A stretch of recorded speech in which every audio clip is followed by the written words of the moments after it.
You know I do reviews for fun.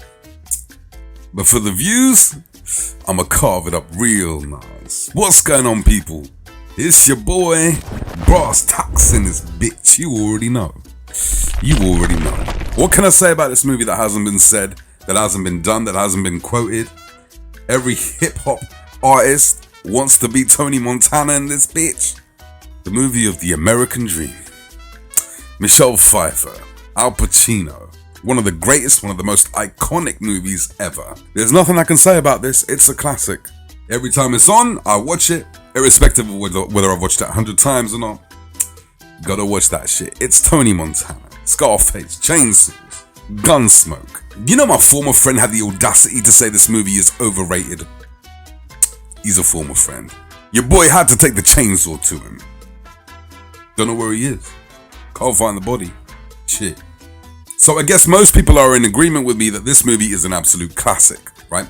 But how does the 4K stack up? That's what I'm here to review, the 4K-age of this movie. Got the 4K treatment, got the 2160 treatment, got the upgrade that we've been waiting for. So let's see how it stacks up. But firstly, you got the black bars, shot in 35mm, no visual effects, 4K digital intermediate. I know a lot of you people are happy, rejoicing, doing cartwheels, saying yes, this is a 4K master. It really does make no difference, people. But anyway, I digress. Grain haters may have a problem with this movie because there is grain in this. It's a filmic upgrade, so you're gonna see the dots. You're gonna see the grain. It varies scene to scene, but it's there. But it's not really overpowering, but it's noticeable. Guys, this is a very noticeable upgrade over the 1080p. Instantly, as soon as you see the Universal logo pop up, you're saying, shit, I'm watching something special here. And yeah, it looks good. Tony Montana, more detail to him. Al Pacino, a few more wrinkles. The scar on the Scarface looking a bit more scarish, if you get what I'm saying. Michelle Pfeiffer looking A1. Younger days, pre-Catwoman, pre the latex, the leather, the juiciness, but it's still all good. Michelle Pfeiffer looking great in the 4K all day. Textures, fibers in the suits, more detailed. You know, Tony Montana likes his suits, and it's very noticeable here. Fine stitching, everything, a lot more so than the 1080p Blu-ray, 100%. Little thing, but when Tony gives Gina the locket, you know, it's a little gold locket, the texture on that bitch, I ain't never seen texture on that on the 1080p. Looks amazing. Great detail here. Where it is a little inconsistent is on establishing shots and location shots. You know, when it pans out to the city or a location in general, it is a little blurry. And I think that's just the case with most films of its time. I don't know whether it was taken from a picture or whether it was actually shot that way, but it does look blurry on wide shots. What can you do? It's a trade-off. But is it a big trade-off? No.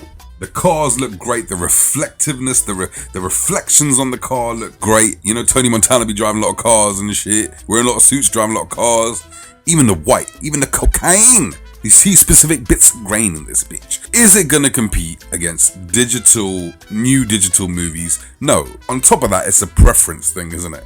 Some people like the filmic look, some people like the new digital look, hence Marvel or whatever, those movies. But I will say, for a filmic upgrade, looks very good. And because of the added resolution, you've got some added depth. You've got some three-dimensional pop here and there. Not consistent throughout, but it's a lot more noticeable here than it is on the 1080p. Black levels, again, look very good, very detailed. There are nighttime shots where you're noticing a lot more than you would have done on the 1080p. It's a good all-rounder, really. Hey, so you want to know what the HDR is like? You're Tony Montana. Standoff right at the end of the movie, shooting everyone, but guess what? You don't get shot, you survive, you kill everyone, and you are the king of the city. Michelle Pfeiffer by your side, and you are running shit.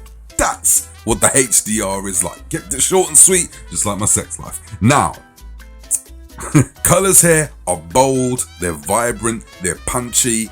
In some parts, and I do mean some parts, that can look a tad oversaturated at times, but I think that's due to the way the film is shot, not due to the transfer per se. But it does look very good. You're noticing colors. Purple suits. I didn't even know a guy had a purple suit in this bitch. There's like a purple suit in this bitch. The whites look very white, the darks look very dark. It is vibrant. Some skin tones can look a little red here and there, but for the most part, it's fairly natural. And I know I say this a lot, but there is definitely a wider color gamut at work here. Wider color palette, wider splash of color in all of these. More nuances in colors, suits, textures, leaves on trees. There's a scene where Tony Montana's having dinner and the pond is looking bright, vibrant, reflective.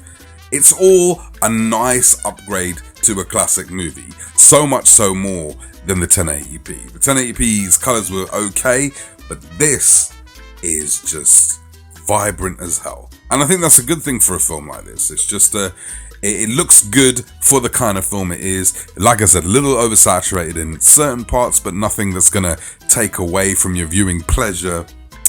It is tasty. You'll appreciate the 4K upgrade for sure, but will you appreciate the sound? Ask your girl to sit on the woofer, see what happens. We're gonna find out. We got a DTSX, sex, baby. I love the way DTSX sounds. That's just the DTSX name. Let's see how the transfer sounds. And I'm happy to say that the transfer is pretty fantastic. I ain't gonna lie to you. Great surround sound, great use of object-based sound, some overhead shots, the chainsaw, oh shit, the chainsaw. God damn. You're feeling that shit. The vibration's gonna leave the coochie not knowing what to do with itself, if you get what I'm saying. You just leave the chainsaw on, A and B that shit, just leave it on repeat, and just have her sit on the woofer, and she gonna love it. You can leave it there on repeat, on loop for a good 2-3 minutes. That's gonna do the job all by itself. The music envelops the room. Vocals are very clear. Gunshots pack a punch. It's bassy. It's good. Is it upper tier? Is it the best of the best sound? No, but it is a huge, and I mean huge step above the 1080p sound. 100%. I know a lot of people who actually just focus more on the movie than the sound. I know a lot of people who have a fantastic OLED TV but don't have a sound system. And I used to be one of those people years and years ago, until I heard both of them together. You got a great theater surround sound system, you got a great system, and you got a great TV. It changes the whole dynamics of the movie you're watching, 100%.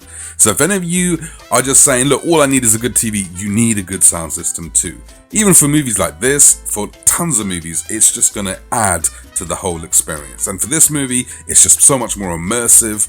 And DTSX, I'd say in some cases, it sounds better than Atmos, in some cases. But I'm happy to say here, great surround sound. You're not going to be let down. You're going to enjoy it. It's bassy, it's thumpy where it needs to be. Extra layer of atmosphere throughout this whole thing. And your girl on the woofer is going to love that shit. What more can I say? Alright guys, and there you have it. My review of Scarface. Great filmic upgrade. Like I said, don't expect modern day transfer on this. This is a filmic upgrade from a movie that was shot a long time ago. But for what it is, it looks good. It's the best it's ever looked. It's the best it's ever sounded. Is it worth the pickup? 100%. Now guys, if you were on the fence with this, you gotta get it. I mean, the movie for me is a 9.5 out of 10 because I don't think any movie is perfect. But the only way this could have been better, if the movie was called Brasstax and it was me shooting up a bunch of people. But that's a video for another day. But this movie, classic, for a transfer, they've put in some work in, you can see it clearly, and you're going to appreciate the upgraded detail. Now I'm going to leave some links for this, guys. If you want to go through me, if you want to go through the Amazon links I leave, go right ahead. It costs you nothing extra, but Amazon throw a little something your boy's way. But that is it. I'm going to give the transfer an 8. I'd say a solid 8. I could give it an 8.5, I'm just saying 8. But it is a great transfer. The sound, I'm gonna give it 8.5. So it's definitely worth a pickup. It's one of the good remasters of its time. You know, because a lot of old movies, in my opinion, don't really have good 4K transfers. A lot of them. And I know a lot of people do disagree with me. But you know, like for instance, I thought Superman was horrendous. I did not like that transfer. But this looks really, really good. Really good. It's very noticeable. It's a lovely transfer, guys. Pick it up. And that's it. Alright, guys, I'm going to catch you next time.